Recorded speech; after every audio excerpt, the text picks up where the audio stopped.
లేకుండే. కానీ కేసీఆర్ గారు ఏదైతుందో వారి యొక్క లౌక్యంతోనే వీళ్ళ దేశంలో ఉన్నటువంటి ఒక రాజకీయ పార్టీలు అన్నీ కూడా ఒప్పించి మెప్పించి వీళ్ళ రాష్ట్ర ఏర్పాటుకు ఏదైతుందో మరి మార్గదర్శకుడు అయినటువంటి ఒక ఘనత వీళ్ళ కేసీఆర్ గారికి దక్కుతుందని చెప్పంటున్నాను. వీళ్ళ కేసీఆర్ గారు ఏదైతుందో వారు తొలి ముఖ్యమంత్రిగా బాధ్యతలు చేపట్టడం, వీళ్ళ ఏ నిధులు నీళ్లు నియామకాలు రాష్ట్ర ఏర్పాటు లక్ష్యమే నిధులు నీళ్లు నియామకాలని చెప్పంటున్నాను. అటువంటి ఒక నీళ్లు ప్రధానంగా ఏదైతుందో గోదావరి నది జలాల వినియోగం, దాని లభ్యత మన ప్రాంతమంతా సాగుమయం చేయాలంటే ఒక భావన తపనతో ఏదైతున్నదో ఉమ్మడి రాష్ట్రంలో ఆనాడు కేంద్రంలో యూపీఏ ప్రభుత్వం, రాష్ట్రంలో కాంగ్రెస్ ప్రభుత్వం, మహారాష్ట్రలో కాంగ్రెస్ ప్రభుత్వం, 3 అక్కల కాంగ్రెస్ ప్రభుత్వం ఉండి కూడా ఏదైతుందో వీళ్ళ తుమ్మడిహెట్టి వద్ద మరి ప్రాణహిత నదీ జలాల మళ్లింపుకు సంబంధించి బ్యారేజ్ నిర్మాణానికి మనం ముందుకు పోలేకపోయినామని చెప్పంటున్నాం. కానీ కేసీఆర్ గారు ఏదైతుందో ఒక వారి యొక్క అనుభవం లౌక్యం ప్రదర్శించి ఏదైతుందో అంటే వాస్తవంగా తుమ్మడేటి వద్ద నిర్మాణం చేయగలిగితే బాగుంటుంది. కానీ అక్కడ వాళ్ళు 148 మీటర్ కంటే ఎగువకు పోవడానికి ఎప్పుడైతే మహారాష్ట్ర ప్రభుత్వం మనకు సహకరించడం లేదో దిగువ మేడిగడ్డ 100 మీటర్ల లెవెల్లో ఏదైతుందో ఇదే ప్రాణహిత నీటి జలాలను మళ్లింపు చేసుకుంటే 300 టీఎంసీ పైన మన నీరు పొందేటువంటి ఒక అవకాశం లభిస్తుంది ఒక భావనతోని అంటే దీంతో మనం పై పడే భారం ఎంత, ఇలా తుమ్మటి వద్ద నిర్మాణం చేస్తే ఒక లిఫ్ట్ అవసరం పడుతుంది, మేడిగడ్డ వద్ద నిర్మాణం చేస్తే ఇంకొక 2 లిఫ్ట్లు అదనంగా భారం పడుతుంది. అది నీటిని ఎత్తిపోసినప్పుడు అని చెప్పంటున్నాం. వారు లౌక్యం ప్రదర్శించి ఏదిస్తుందో వీళ్ళ కాళేశ్వరం ప్రాజెక్ట్ నిర్మాణం వీళ్ళ కేవలం తెలంగాణ రాష్ట్రమే కాదు యావత్ భారతదేశం అంతర్జాతీయంగా కూడా గుర్తింపు పొందినట్టు ఒక ప్రాజెక్టే కాళేశ్వరం ప్రాజెక్ట్ అని చెప్పంటున్నాం. దాని ప్రభావం మన వేములవాడ ఏదైతుందో సుభిక్షం అవుతుందని చెప్పక తప్పదని చెప్పంటున్నాం. అలాంటి ఎవరు కూడా ఊహించలే వేములవాడ లాంటి ప్రాంతానికి ఏదైతుందో సాగునీరు పొందగలుగుతాం ఇక్కడ చెప్పని. నారాయణపూర్ రిజర్వాయర్ ద్వారా ఏదైతుందో అదే కొడిమేల మండలంకి వెళ్ళి ఈ ప్రాంతానికి నీటి మళ్లింపు చేసి ఈ ప్రాంతమంతా సాగుమయం చేసే విధంగా రూపొందించి ఇవాళ మనం ఒకప్పుడు వట్టి పత్తి చెల్లుకు ఇక్కడ నిలకడ ఉన్నాయని అంటున్నా. కేవలం పత్తి చేలు మాత్రం ఉంటుండే. వాళ్ళు ఎక్కడ పోయినా వేములవాడ వరి పొలాలని చెప్పంటున్నాను. మనం కొంత పైకి మేడిపల్లి కత్లాపూర్ పోతే వరద కాలువ ఏదైతుందో కేవలం గ్రావిటీ ద్వారా ప్రవహించే ఒక వరద కాలువను గ్రావిటీకి భిన్నంగా రివర్స్ పంపింగ్తో అని చెప్పంటారు. ఎవరు ఊహించలేరు. ఏదైనా నీరు పళ్ళ మెరుగు అని చెప్పంటారే, నీరు పైకెళ్ళి కిందికి వస్తాయి. కానీ ఏ విధంగా మేడిగడ్డ నీళ్ళు ఏదైతుందో కిందికెళ్ళి పైకి తీసుకొచ్చిండో వీళ్ళ అదే ఆలోచనతోని వీళ్ళ కిందికెళ్ళి పైకి రివర్స్ పంపింగ్ ద్వారా వరద నీటి కాలువ ఇవాళ ఏదైతే సజీవంగా చెప్పంటున్నాను. ఇలా కాకతీయ కాలంలో నీళ్లు లేవు కానీ వరద కాలంలో మాత్రం నీళ్లున్నాయి. కాకతీయ కాలంలో నీళ్లు లేవు, వరద కాలంలో మాత్రం నీళ్లున్నాయని చెప్పంటారు. ఇది కేవలం కేసీఆర్ గారి యొక్క ఆలోచన ఫలితం అని చెప్పండి. కేసీఆర్ యొక్క ఆలోచన ఫలితం. ఇంత గొప్ప నిర్మాణాలు చేస్తే సరే ప్రకృతి మన చేతుల్లో లేదు. ఇలా పెద్ద పెద్ద ప్రాజెక్టులు ఏదైతే ఉందో నిర్మాణ దశలోనే కుంగిపోతే వీళ్ళ కాళేశ్వరం ప్రాజెక్టు మేడిగడకు సంబంధించి 2 పియర్స్ కుంగిపోయినాయి. 2 పియర్స్ పలుగులు వచ్చినాయి. కుంగిపోవడం పలుగులు వచ్చినాయని చెప్పంటున్నాయి. 30 మాసాలు గడుస్తుంది. 30 మాసాలలో ఏదైతుందో 2 పియర్స్ మీరు మరమ్మతు చేయలేని అసమర్థ ప్రభుత్వం దేశంలో ఎక్కడ ఉంటుందని చెప్పంటున్నాను. కేసీఆర్ గారు ఏదైతుందో దశాబ్ద కాలంలో ప్రాజెక్ట్ నిర్మాణం చేయడమే కాదు దాని ఫలాలు మనకు అందింపజేసింది. ఇవాళ మీకు ఉత్తర తెలంగాణకు పరిమితం కాకుండా రంగారెడ్డి జిల్లా వరకు హైదరాబాద్ నగర త్రాగునీటి సరఫరాతో పాటుగా పారిశ్రామిక అవసరాలు అన్నీ కూడా తీర్చే విధంగా వీళ్ళ ఆలూరు, భువనగిరి, సూర్యాపేట, తుంగతుర్తి అసలు నిజంగా చెప్పంటున్నా నేను కాళేశ్వరం ప్రాజెక్టు నీటి సదుపాయం పొందలేని ప్రాంతం తెలంగాణలో కేవలం వచ్చి అనుకుంటా ఆ మహబూబ్ నగర్ కొంత రంగారెడ్డి ప్రాంతం ఉంటుందని చెప్పి అనుకుంటే తప్ప మిగతా ప్రాంతం అంతటికీ ఇలా మెదక్ కూడా సింగూరు ప్రాజెక్ట్ మెదక్ కూడా చెప్పంటు నేను అటువంటి ప్రాజెక్ట్ ఏదైతుందో 2 పియర్స్ కాంట్రాక్ట్ లయబిలిటీ ఏదైతుందో వాడు ఎల్ఎన్టీ కడతా అని చెప్పన్నాడు. కాంట్రాక్ట్ లయబిలిటీ కింద ఏదైతుందో ఆ 2 పియర్స్ నేను మరమ్మ చేస్తా అని చెప్పన్నాడు. ఆ 2 పియర్స్ ఎక్కడ మరమ్మ చేయగలిగినట్టయితే కేసీఆర్ గారి పేరు వస్తుంది. కేసీఆర్ గారిని ఏ విధంగా ఇలా దోషిగా నిలబెట్టాలి ఒక తాపత్రయం ఒక కుట్ర తప్ప వేరేం లేదు చెప్పంటున్నా. నేను ఇవాళ చెప్తున్నా నేను ఈ ఎల్నినో ప్రభావం కరువు అనేది వీళ్ళ నెత్తి మీద తాండవిస్తుంది. కరువు నెత్తి మీద తాండవిస్తుందని చెప్పంటున్నాను. వీళ్ళ రేవంత్ రెడ్డి కుట్ర ఫలితం ఏదైతుందో యావత్ తెలంగాణ రాష్ట్రం ఇలా కరువులతో తల్లడిల్లబోతుందని చెప్పంటున్నాను. ఈ కరువు ఏది ప్రకృతి ప్రసాదించే కరువు కాదు, ఇది ప్రభుత్వ వైఫల్యం రేవంత్ రెడ్డి కుట్ర ఫలితంగా ఏదైతుందో మన కరువు చూడబోతున్నాం. దీనికి రేవంత్ రెడ్డి బాధ్యత వహించాలని చెప్పని ఈ సందర్భంగా నేను పేర్కొంటున్నాను చెప్పంటున్నాను. ఏదేమైనా కానీ నిన్నేదో ఉత్తమ్ రెడ్డి ఒక మాట అంటుండు, మేము జూన్ 27 చేస్తాను. జూన్ 27 కాదురా నాయన, జూన్ 27 కాదు, నీ కాలంలో కాదు. మళ్ళీ కేసీఆర్ గారు ముఖ్యమంత్రి కావాల్సిందే. వారి చేతుల మీదనే మళ్ళీ కాళేశ్వరం ప్రాజెక్టు పునరుద్ధరణ చేయడం జరుగుతుంది. మన ప్రాంతం అంతా సస్యశ్యామలం అవుతుందని చెప్పి అంటున్నాను. మన ప్రాంతం అంతా సస్యశ్యామలం కావాలనంటే కాళేశ్వరం ప్రాజెక్టు పునరుద్ధరింప చేయబడాలేనంటే బీఆర్ఎస్ పార్టీ అధికారానికి రావటం, కేసీఆర్ గారు ముఖ్యమంత్రి కావటం ఇది ఆవశ్యకత. తెలంగాణ ప్రజల యొక్క మన అభిప్రాయం చెప్పండి మనం చూస్తామని చెప్పంటాను. వీళ్ళ సాగునీటి ప్రాజెక్టులే కాదే, పండించిన పంటలు గిట్టుబాటు ధర, ప్రొక్యూర్మెంట్. వీళ్ళ ఎమ్మెల్యే రైతులు సంతోషం నాయన. సరే అప్పుడు ఏదైతుందో ఆశల పల్లెకలు ఊరేగించి బీఆర్ఎస్ ఎంత ఇచ్చిందో అంతకన్నా రెట్టింపిస్తా, బీఆర్ఎస్ పార్టీ 10,000 ఇస్తే 15,000 ఇస్తా, కళ్యాణ్ లక్ష్మి లక్ష ఇస్తే నేను తులం బంగారం అదనంగిస్తా, పెన్షన్ 2,000 ఇస్తే నేను 4,000 ఇస్తా.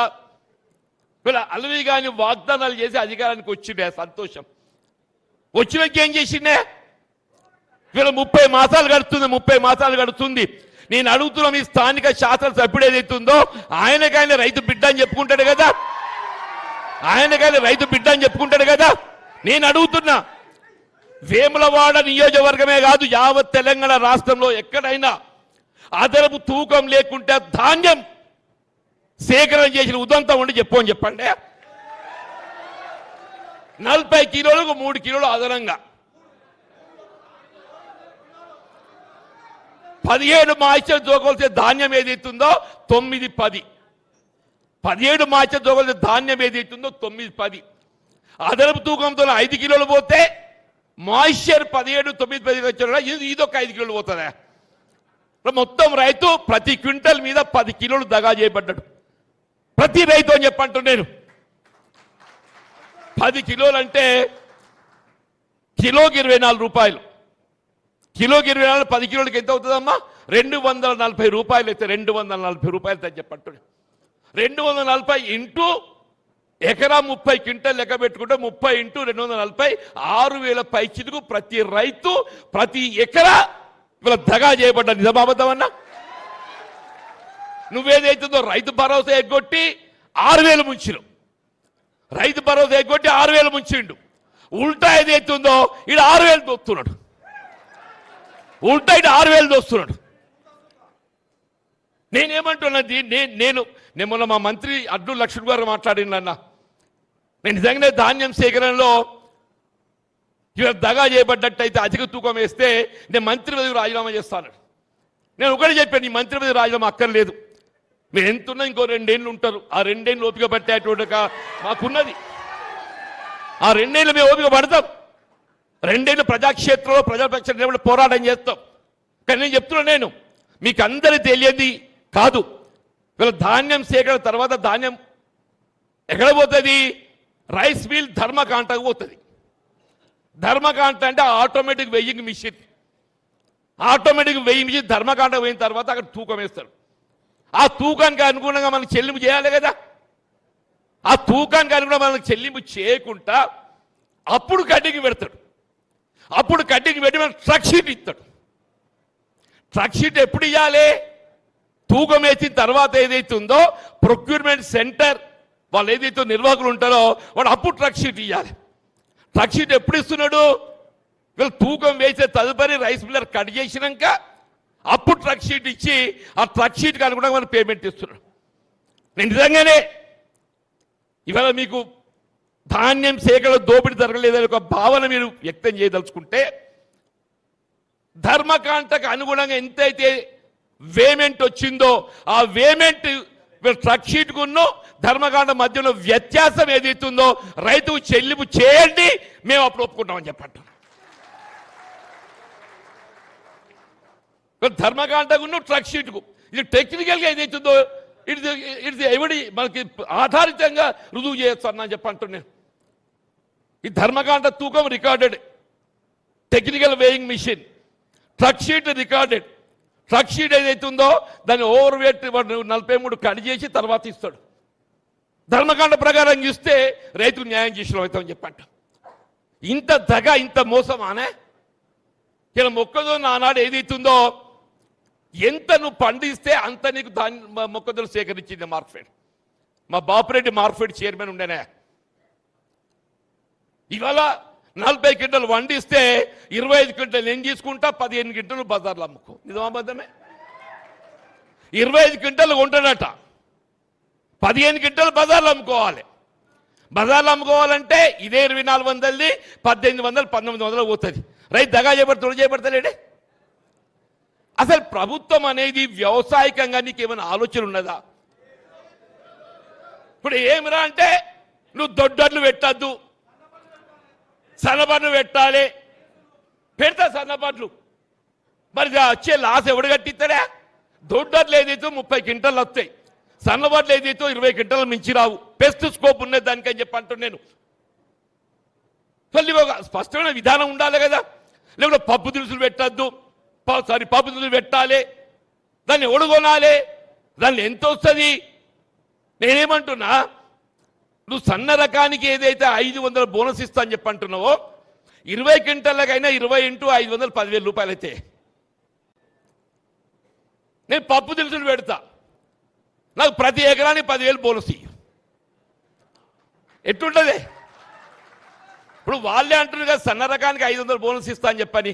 500 × 20 క్వింటల్ ఎంత అవుతుంది అన్న 10,000 అవుతుంది. నేను పప్పు దినుసులు నూనె గింజలు పెడతా, నాకు ఎకరానికి 10,000 బోనస్ ఇయ్యు, నాకు గిట్టుబాటు అవుతుంది. ఆ ఆలోచనే లేదా అంటే ఎక్కడికొచ్చి రైతులు ఏ విధంగా దగా చేయాలి తప్ప ఇంకో ఆలోచన లేదని చెప్పి ఒక రైతే కాదే, నువ్వు ఏ వర్గమైన తీసుకోవా, ఇది ప్రజాపాలన పేరట ఇది ప్రజా వంచల పాలన కొనసాగుతుంది. ప్రజా వంచల పాలన అని చెప్పంటుండే. మన రేవంత్ రెడ్డి గారు మాట చెప్తుండు వాళ్ళ పరేడ్ గ్రౌండ్లో, నేను ఆడబిడ్డలు అందరూ కోటీశ్వరాలు చేస్తా. అబ్బ కొడుక, కోటీశ్వరులు వద్దురా, లక్షాధికారులను చేయి.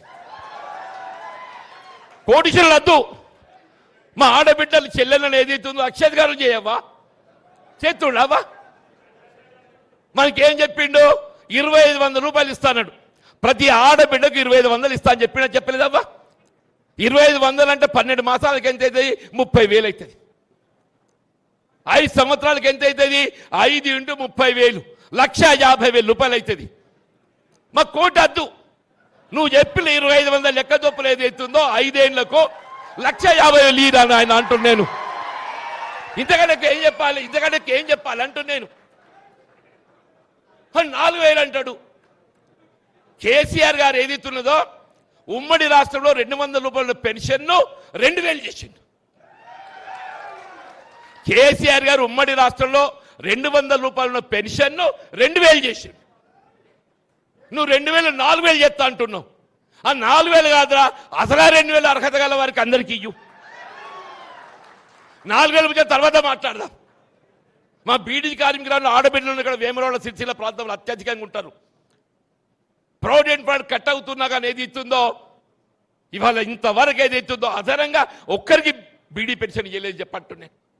మా వృద్ధులు ఇవాళ ఏదైతే ఒంటరి మహిళలు, ఇవాళ వికలాంగులు, నువ్వు 4,000 పక్కన పడాయి. ఆ 2020 మన 2 జూన్ ఏదైతుందో తెలంగాణ అవతల దినోత్సవం అందరూ సంబరపడ్డాం అన్న. రేవంత్ రెడ్డి ఏదో మాయ చేస్తాడు, ఈ 2 జూన్కి వెళ్ళి ఏదో కొత్త పెన్షన్లు ఇస్తాడు అని చెప్పి అందరూ ఆశపడ్డారు సార్. పూరి ఆ కొత్త పెన్షన్ పక్కన పెట్టు, ఆ అమలే పెన్షన్లకు ఏదైతుందో ఐరిష్ టెస్ట్ కొత్తగా పెట్టిండు. నీ కళ్ళు కనబడుతున్నాయా? నిజమాబద్ధమే? పెట్టలేదా? అరే అంటే ఇది ఏంది ఐరిష్ టెస్ట్? ఎందుకు? ఉన్న పెన్షన్లు రద్దు చేయడానికి, కొత్త పక్కన పెట్టు, ఉన్నాయి రద్దు చేయడానికి. మీరు ఏదైనా తీసుకోండి చెప్పంటారు, ఏదైనా తీసుకోండి. వీళ్ళ తెలంగాణ భవిష్యత్తు ఏదైతుందో యువత ఇవాళ కేటీఆర్ వైపు ఎందుకు చూస్తున్నారే? ఆయన యువకుడు కాబట్టి ఏదైతుందో ఈ తెలంగాణ యువత భవిష్యత్తు తీర్చిదిద్దగలిగేటువంటి ఒక సామర్థ్యం, ఆలోచన కేటీఆర్ గారికి ఉందని చెప్పని వారి నాయకత్వం వాళ్ళు కోరుకుంటున్నాను చెప్పంటున్నాను నేను. యువతకి ఏం కావాలి? చదువు కావాలి, చదువు కావాలి. నిరుద్యోగ యువతకి ఏదైతే ఉపాధి అవకాశాలు కావాలని చెప్పి అంటున్నా. అంటే ఇంటిగ్రేటెడ్ రెసిడెన్షియల్ స్కూల్ పేరు పెట్టిండే దానికి. ఏం పేరే? ఏంటమ్మా ఇంటిగ్రేటెడ్ ఏదో పెట్టిండు, ఇంటిగ్రేటెడ్ రెసిడెన్షియల్ స్కూల్ అని పెట్టిండు. అసలు నీ ఆ ఇంటిగ్రేటెడ్ రెసిడెన్షియల్ స్కూల్ విధి విధానం ఏంటి చెప్పాయా? దాని అడ్మిషన్ ఎట్లుండబోతుంది చెప్పు. దాని అడ్మిషన్ ప్రక్రియ ఎట్లుండో చెప్పాలని చెప్పద్దే? బోధకులు ఎవరు చెప్పాలని చెప్పద్దా? వీళ్ళు కేసీఆర్ గారు ఏదైతే సమాజంలో ఉన్నట్టుగా బలహీన వర్గాలు, దళితులు, మా గిరిజనులు, అల్పసంఖ్యాక వర్గాలకు ఏదైతుందో విద్య ప్రోత్సహింపజేయాలని చెప్పని ప్రత్యేకంగా 1000 గురుకులాశ్రమ పాఠశాల ఆరంభించిన 1000 గురుకులాశ్రమ పాఠశాల. నువ్వు ఏ నియోజకవర్గంలో పోవే జ్యోతిబా పూలే గురుకులాశ్రమ పాఠశాల ఉందా లేదా? జ్యోతిబా పూలే గురుకులాశ్రమ పాఠశాల ఉందా లేదా అంటున్నాను. గిరిజన గురుకులాశ్రమ పాఠశాల, SC residential school, minority residential school ప్రతి కాడ పెట్టిండి అని చెప్పంటున్నాను నేను. ఇదంతేంది? ఇలా రేవంత్ రెడ్డి కుట్ర ఏంటంటే ఇవన్నీ కనబడితే కేసీఆర్ కనబడతాడు. ఇవన్నీ కనబడితే ఎవరు కనబడతారు? కేసీఆర్ కనబడతాడు. కేసీఆర్ కనబడకూడదు చేయాలని ఏంటి? ఈ young India integrated residential school, young India integrated residential school అనే ఒక ఆలోచనలో ఇవన్నీ పట్టుకపోయి ఇవాళ కేంద్రీకృతం చేసి అక్కడ ముద్ద పెట్టాలన్నా చెప్పండి. ఇది కొత్త స్కూల్ కాదు. ఇవాళ 30 మాసాలు గడుస్తుందా? ఒక్క కొత్త స్కూల్ పెట్టిండా? 30 ఒక్క కొత్త స్కూల్ పెట్టాడే? వీడు పెట్టాడు.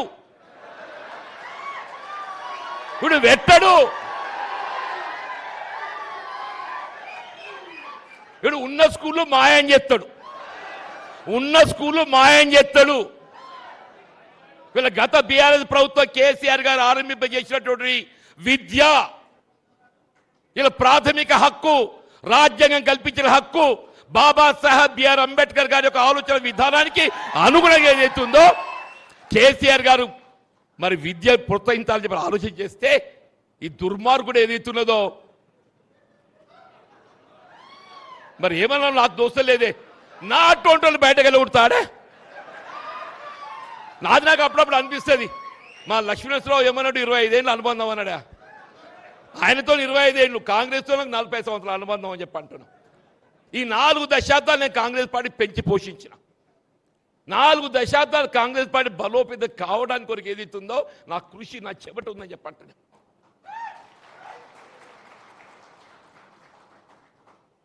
వీళ్ళు రాష్ట్రంలో కాంగ్రెస్ గెలవన్నాడు, నేను గెలిచిన. రాష్ట్రంలో టీడీపీ పాలనలో ఏదైతుందో 96, 99లో నేను గెలిచిన. కేసీఆర్ గారి యొక్క నాయకత్వంలో ఆనాడు ఏదైతుందో టీఆర్ఎస్ పార్టీ ఆవిర్భావం, తెలంగాణ రాష్ట్రం ఏర్పాటు ఏదైతుందో వారు ప్రభుత్వం ఏర్పాటు చేస్తే 2014లో నేను గెలిచిన. శాసన మండలి, పట్టభద్రులు, రాజకీయాలకు అతీతంగా చెప్పంటున్నాను. ఈ పార్టీ ఆ పార్టీ అని కాకుండా ఏదైతున్నదో అందరు కూడా అంటే మళ్ళీ బీఆర్ఎస్ కూడా ఓటేసి గెలిపించారు సార్. నేను ఇక్కడ ఓపెన్గా చెప్తున్నాను, నేను అదేం అందరేసింది నాకు. ఎందుకంటే చదువుకున్నాడు, విద్యావంతుడు, ప్రజల పక్షం నిలబడి మాట్లాడతాడు, పోరాటం చేస్తాడు, శాసనమండలి ఇటువంటి కూడా ఉండాలి, ఉంటేనే ఏదైతే గవర్నమెంట్ గైడెన్స్ లాగా ఉంటాడు అని చెప్పిన భావనతో నాకు అవకాశం కల్పించింది. మరి ఇంత 4 దశాబ్దాలు నేను పోరాటం చేస్తే నాకు చివరికి దక్కిందేందే? మానసిక క్షోభ అని చెప్పంటూ నేను అదే పెద్ద మనిషి కేసీఆర్ గారు ఏదైతుందో నాకు ఉన్నటువంటి అనుబంధం అని చెప్పంటూ నేను మా ఇద్దరు రాజకీయ ప్రవేశం ఒకటే కేసు జరిగింది. ఒకే కేసు జరిగింది మేము 3లో. వారు నాపై ఉండే అభిమానంతో ఏదైతుందో నాకు చేయూతలు ఇచ్చిండు అని చెప్పంటున్నా. నన్ను బీఆర్ఎస్ పార్టీలో చేర్చుకోవడమే కాదు, ప్రధాన కార్యదర్శిగా బాధ్యత అప్పగించి ఇవాళ ఈ తెలంగాణ కంటకుని రేవంత్ రెడ్డి దించడం అనే ఒక బాధ్యతలో ఏదైతుందో నాకు పాత్ర ఇచ్చినది. వీళ్ళ రాష్ట్రంలో ఉన్నది కాంగ్రెస్ పార్టీ కాదు, రాష్ట్రంలో కాంగ్రెస్ పార్టీ లేదు ఆయన, అది మాయమైపోయింది. నేను పోయినట్టే కాంగ్రెస్ మాయమైంది. నా అటువంటి వాడు బయట వెళ్ళిన కాంగ్రెస్ పార్టీ ఉంటుందే? ఇది Revanth Reddy private limited company. ఇప్పుడు ఏంది ఇక్కడ ఉన్నది? Revanth Reddy private limited company. పాపంగా ఆడబిడ్డ మీనాక్షి నటరాజన్ ఏదో నేను ఇంత పార్టీని దీన్ని ఇంత బాగు చేస్తా అని చెప్పి వస్తే ఆమెను కూడా ఏదైతుందో ఇవాళ బలి తీసుకున్నాడు దుర్మార్గుడు రేవంత్ రెడ్డి అమ్మ అంటున్నాను. మరి దయచేసి వీళ్ళందరం కూడా వాళ్ళున్న పరిస్థితులు చూస్తుంటే వీళ్ళ మొన్న సర్వే వచ్చింది, 119లో 84, 86 గెలవబోతున్నాం బీఆర్ఎస్ పార్టీ. అందులో మీ సార్ కూడా ఉన్నాడు లక్ష్మీనరసింహరావు గారు.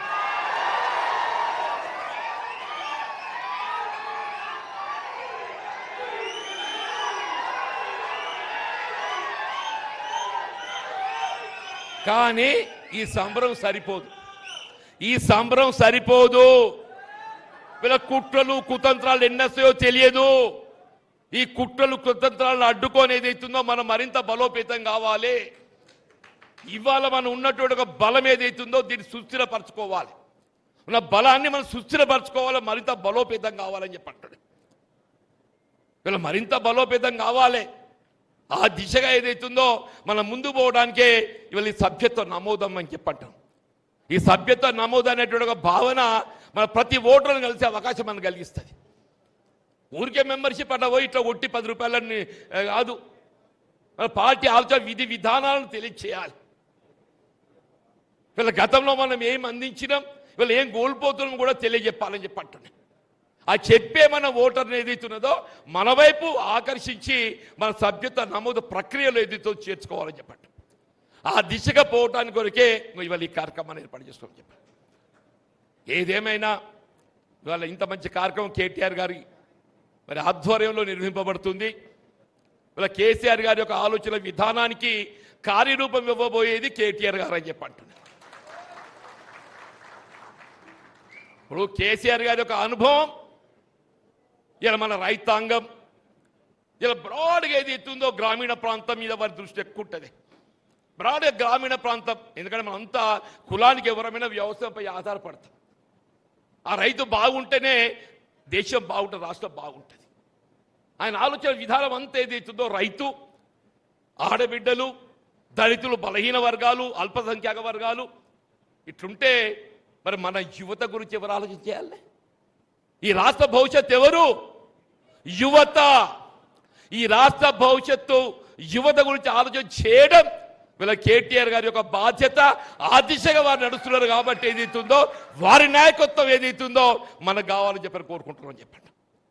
దయచేసి మరి నాకు అప్పగించిన బాధ్యతలో భాగంగా వీళ్ళ వేములవాడకు రావటం, మీ అందరితో కలుసుకున్నటువంటి అవకాశం నాకు కల్పించినందుకు నేను మిత్రుడు కార్యనిర్వాహక అధ్యక్షుడు కేటీఆర్ గారికి హృదయపూర్వకంగా ధన్యవాదాలు చెప్తూ, మా మిత్రుడు లక్ష్మీనరసింహరావు గారు మరింత పట్టుదలతో చెప్పంటారు. నేను మీకు ఏదైతుందో 84లో మీరు కూడా ఉన్నారని చెప్పిన, కానీ సుస్థిరపరచుకోవాలి. ఇక వచ్చింది కదా అని అనుకుంటే నేను గిట్టే సంబరపడ్డా. మొన్నటి ఎన్నికలప్పుడు ఏదైతుందో ముందు నాది అంత మంచిగా గెలుతుడు, జీవనరెడ్డి గెలుతుండు, ఆఖరికి వచ్చారు నన్ను దెబ్బ కొట్టిండ్రు. ఆఖరికి ఖచ్చితంగా దెబ్బ కొట్టిండు. అట్లా కాకుంటే ఏదైతుందో మనకు ఇవాళ ఉన్న స్థానాన్ని పదిలపరుచుకొని ఈ 84ను ఏ విధంగా దశకం 100 దాటియాలనే దిశగా మనం ముందు పోయే ప్రయత్నం చేయాలని కోరుతూ సెలవు తీసుకుంటున్నా. జై తెలంగాణ, జై తెలంగాణ. కేసీఆర్ గారి నాయకత్వం.